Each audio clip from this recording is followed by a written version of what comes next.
Demak, hozir bitta bazani yaratamiz, boshqacharoq murakkabroq usulda. Kecha faqat kirib ko'rganingiz xolos endi picha. MongoDBga. Demak, real misol uchun, masalan, menda DriveSQL'im bor, Hammada shu narsa bor, DriveSQL. DriveSQLda nima chizganmiz? Qani DriveSQL mana shekilli.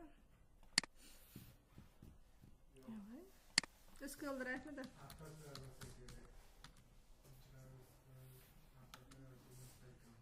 Mana DriveSQL ekan. O'sha app. Ya'ni app degani bu приложение deganda. Online. Login. Ro'yxatdan o'tgan bo'lsa, Gmail'ingizga bog'langan bo'lsa, avtomatik o'zi kiradi. Doim paraloginlarni Gmail saqlab boringlar. Misol uchun, kompyuterdan o'chib qoldi, ishlamayapti. Saytlarda kodi bor, telefonga ham bog'langan Gmail. Turadi telefonda ham. Qaylar men doim Gmailga bog'lab qo'yaman va Gmailni xizmat saqlab qo'yaman keylarga. Menda o'shda keyin sistema qilish olib hamma keylarimni olib olaman. Fayl sifatida. Kirindi. Kirdi. Diagramimiz. Misol uchun supermarket qaranglar talabalar. Supermarket tanlagan bo'laveradi. Internet sekin ishlayapti.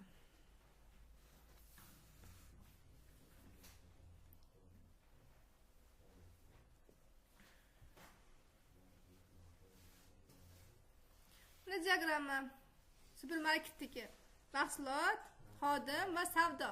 Mana mahsulotni eshityapsizmi? Buni ham go'zal qila olmaysizlar.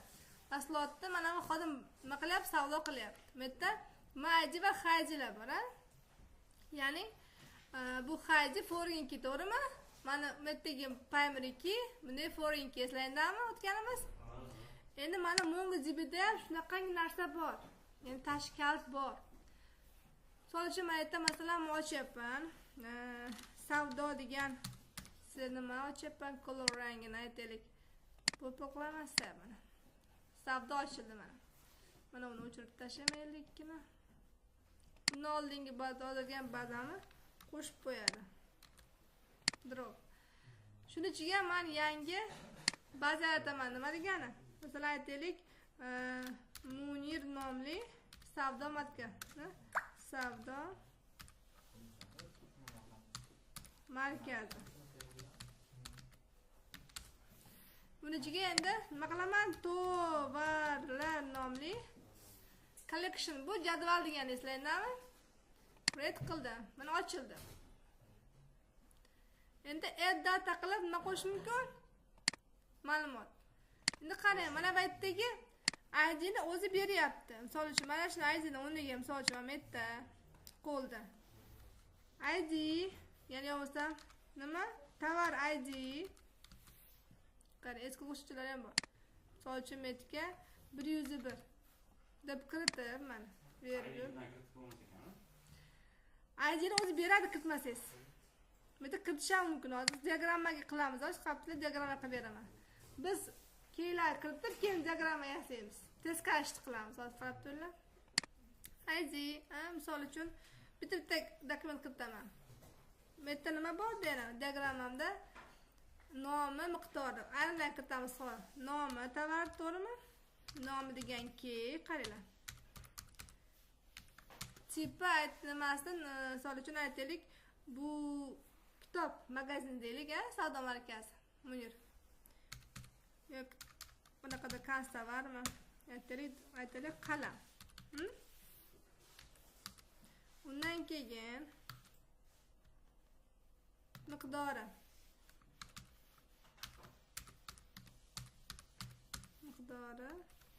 Aytaylik 50 ta. Mana. Miqdorini nima qildim men? Va aytaylik o'lchov birligi kerak emas. Narxi apostrof kirsangiz intipda oladi. Apostrof qo'shnoq kirsangiz intipda oladi. Agar qo'shnoq qolsa, apostrof qo'shnoq buni barcha chaqib qo'yadi. Misol uchun narxini ham nimada beramiz? Misol uchun 1,5 mingdan. Bo'ldimi? Qo'shdim qani insert. Qo'shildi. Ko'rdingizmi? Endi ikkinchi obyektni yangi yarataman. Keyingi jadvalni bitta nima qo'shyapman xolos. Savdo bunda metiga o'tamanda yangida nima qo'shaman? Kolleksiya. Undan keyin nima edi? Sotuvchimida xodimlar ekan. Xodimlar. Hozir qarab turing, xodimlar. O'zim bazam yaratyapman. Shu yerda edda qilaman, xodim qo'shaman endi. Insert document. Metta xodim nimasi? ID'si, to'g'rimi? Bunga aytaylik, qanaqadir 1 degan raqam beryapti. Virgul aytaylik, undan keyin familiyasi, xodimni, to'g'rimi? Fam ichida kirib ketdi. Familiyasi aytaylik Salimov degan xodim. Ismi Salam. Aytay lavozimi deymiz va bo'ldi.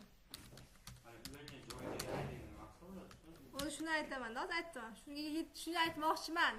Niyat shuni aytdi, shuning uchun qilyapman. Lavozimi aytaylik sotuvchi. Katta marka. Mana kiritib bo'ldim bitta xodimda. Qo'shildi. Endi keyin yana yarataman. Nimada? Yangi database emas, collection. Bu yerda. Aytaylik savdo degan, to'g'rimi? Mana shu yerda endi savdo.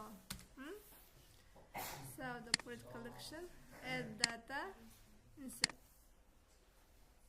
Birinchi bo'lib savdo ID. Endi mana shu yerda biz savdo ID'ni avtom create qilganda, avtom kirmaydi sizlar bo'lsa, o'zi qo'shib ketsin, ID qo'yib ketsin savdoga. Bu yerda buni avtom create qilish uchun buni boshqa bir nimaga bog'layotganda front-endga kod yozish kerak. Unda imkoniyati yo'q buni. MongoDBda SQLga imkoniyati yo'q. Kodlash qisqa, hali tizimlashtirilmagan. Qo'shimcha imkoniyat qo'shish uchun boshqa daftar kod yozish kerak bunga. Shunisi bor, Javadan, Pythondan yozish kerak kod. PHPdan yozish kerak-da. Shuning uchun men uni oddiy ID bera olaman xolos.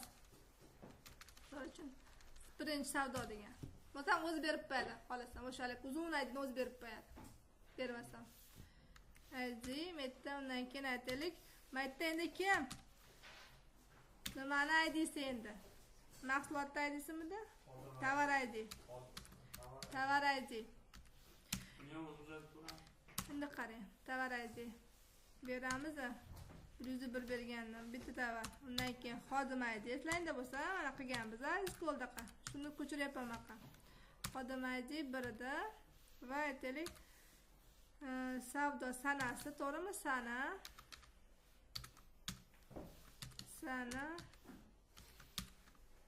Misol uchun 2025 12 10 deyman.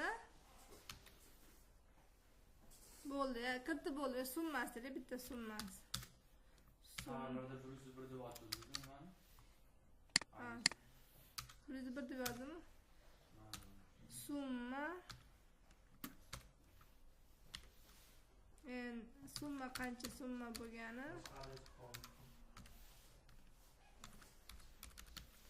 Summa aytaylik birinchi metta soni ham kerak ekan. Soni ikkita bo'lsa va summasi qancha bo'ladi? Birinchi tovarimiz 1,5 million qalamida. Aytaylik.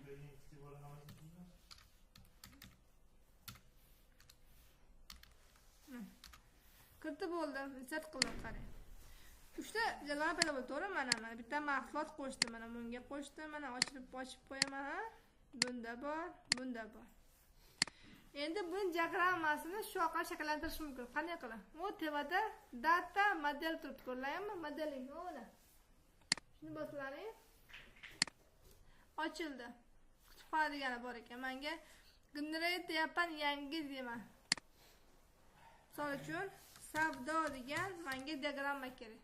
Diagramma qilganmiz-ku. Next. Buni ichida endi menga qaysi biri savdo kerak. Mana shu men kerak. Neqiz. Undan keyin buni ichida menga Munir savdo markazi kerak. Hozir ochdim-ku. Hamma jadvalim olsin, kolleksiyalarim olsin, degan kolleksiya. Ko'rlayman mana. Diagrama paydo bo'ldimi? Bo'ldi. Endi qanaqa qilib buni bog'lash mumkin bir-biriga? Mana bu yerda buni oldiga borsak, bu yerda bossak, oyna ochilishi yerda add relationship turibdi. Relationship degani aloqa nimalar degani. Nechtalar degani. Bossa ochilib qarang. Birinchi mana savdoni, birinchi tovarni bog'laymiz. Tovarni add qilamiz tovarga. Location degani lokal, mahalliy nimamiz. Tovar, uni men bog'layapman. Nimaga? Savdoga bog'layapman. Ko'rlaymi, bog'landimi? Endi lokal undagi fayl, misol uchun ID, uni bog'layapman nimaga? Bu yerdagi tovar ID qani mana. Ko'rdingizmi? Endi bog'lashim qanaqa? Birga ko'pmi, ko'pga birmi yoki ko'pga ko'pmi? Birga bo'lyapmi?